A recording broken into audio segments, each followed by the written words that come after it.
మీ అందరికీ నా హృదయపూర్వక వందనాలు చెల్లిస్తున్నాను. యోబు గ్రంథం 8వ అధ్యాయం 5వ వచనం చదువుకుందాం.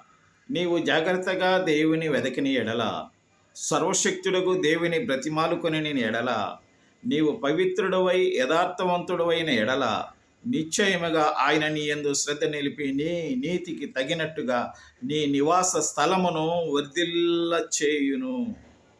In English, if you will seek God and plead with the Almighty for mercy, if you are pure and upright, surely then He will rose Himself for you and restore your rightful habitation.